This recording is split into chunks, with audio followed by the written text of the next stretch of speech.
Hi, I'm back to read The Magic Treehouse, Dinosaurs Before Dark. So we left off with Jack and Annie climbing down from the treehouse to pet the Pteranodon. And then Annie spotted a Triceratops at the top of the hill. So let's see what Jack and Annie decide to do next. Chapter 5, Gold in the Grass. Go, go, said Jack. He threw his notebook into his pack. He pushed Annie toward the rope ladder. Bye, Henry, she said. Go, said Jack. He gave Annie another push. Quit it, she said, but she started up the ladder. Jack scrambled after her. Jack and Annie tumbled into the treehouse. They were panting as they looked out the window at the dinosaur.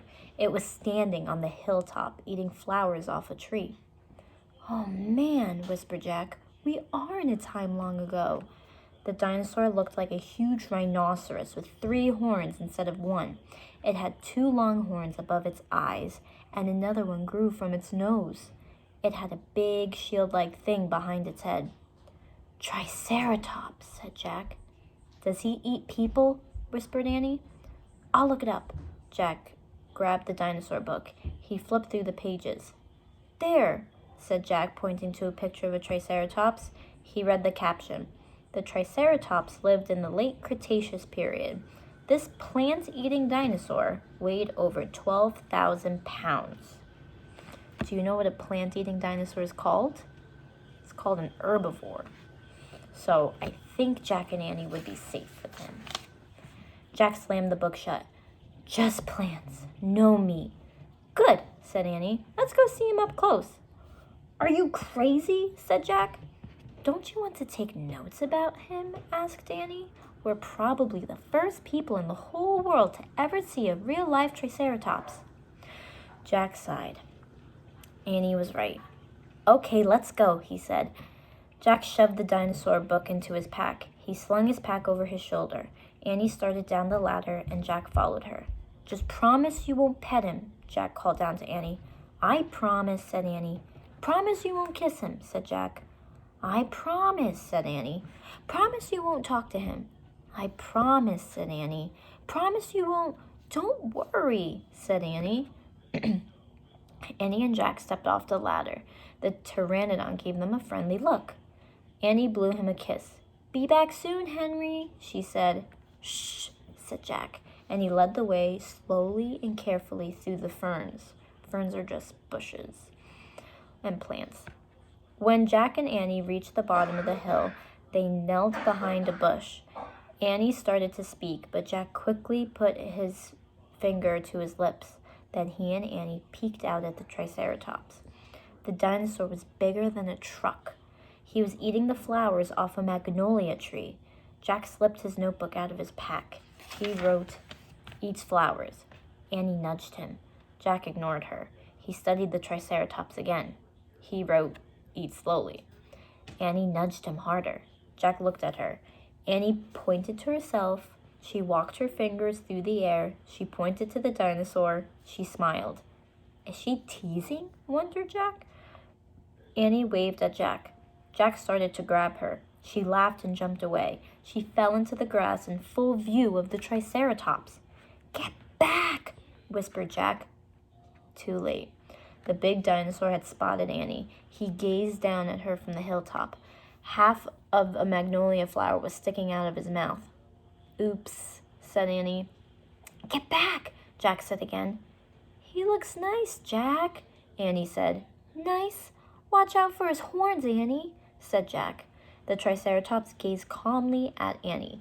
Then he turned and looped down the side of the hill. Bye, said Annie. She turned back to Jack. See? Jack grunted, but he wrote in his notebook. Nice. Come on, let's look around some more, said Annie. As Jack started after her, he saw something glittering in the tall grass. Jack reached down and picked it up. It was a gold medallion.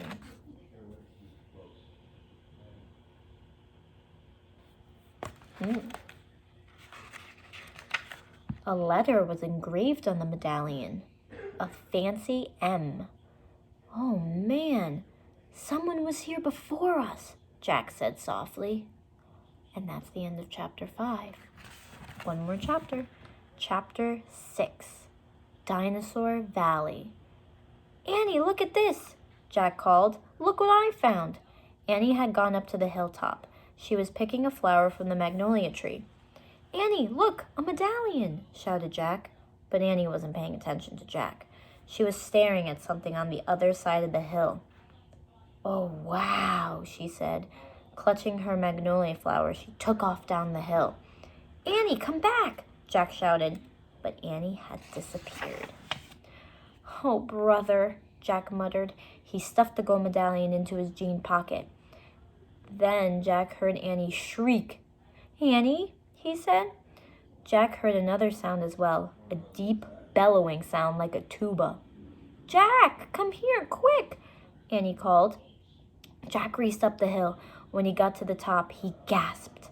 The valley below was filled with nests, big nests made out of mud. The nests were filled with tiny dinosaurs. Annie was crouching next to one of the nests. Towering over her was a gigantic duck-billed dinosaur. Don't panic. Don't move, said Jack. He stepped slowly down the hill toward Annie. The huge dinosaur was waving her arms and making her tuba sound. Uh-oh. Sounds like Annie is in a little bit of trouble. Jack stopped. He didn't want to get too close. He knelt on the ground. Okay, move toward me, slowly, he said. Annie started to stand up. Don't stand, crawl, said Jack.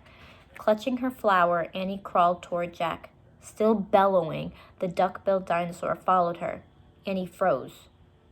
Keep going, Jack said. Annie started crawling again. Jack inched farther down the hill until he was just at arm's distance from Annie. He reached out and grabbed her. He pulled Annie toward him. Stay down, Jack said. He crouched next to her. Bow your head. Pretend to chew. Chew? Said Annie. Yes, said Jack. I read that's what you do if a mean dog comes at you. She's no dog, Jack, said Annie. Just chew, said Jack. Jack and Annie both bowed their heads and pretended to chew. Soon, the dinosaur grew quiet. Jack looked up. I don't think she's mad anymore, he said. You saved me, said Annie. Thanks. You have to use your brain, Annie, said Jack. You can't just go running to a nest of babies. There's always a mother nearby. Annie stood up. Annie, don't, said Jack. Too late. Annie held out her magnolia flower to the dinosaur. I'm sorry I made you worry about your babies, she said. The dinosaur moved closer to Annie. She grabbed the flower from her hand. She reached for another. No more, said Annie. The dinosaur let out a sad tuba noise. But there are more flowers up there, said Annie. She pointed to the top of the hill. I'll get you some. Annie hurried up the hill. The dinosaur waddled after her. Jack quickly looked at the dinosaur babies. Some were crawling out of the nests. Where are the other mothers? Jack wonders. Jack took out the dinosaur book. He flipped through the pages. He found a picture of some duck-billed dinosaurs. He read the caption. The Anatosauruses lived in colonies. While a few mothers babysat the nests, others looked for food. So there are probably more mothers close by looking for food. Hey, Jack, Annie called. Jack looked up. Annie was at the top of the hill feeding magnolia flowers to the giant Anatosaurus. Guess what? Annie said. She's nice too. Suddenly, the Anatosaurus made her terrible tuba sound. Annie crouched down and started to chew. The dinosaur charged down the hill. She seemed afraid of something. Jack put the book on top of his pack. He hurried to Annie. I wonder why she ran away, said Annie. We were starting to be friends. Jack looked around. What he saw in the distance almost made him faint. An enormous monster was coming across the plain. So that's the duck-billed dinosaur, the Anatosaurus.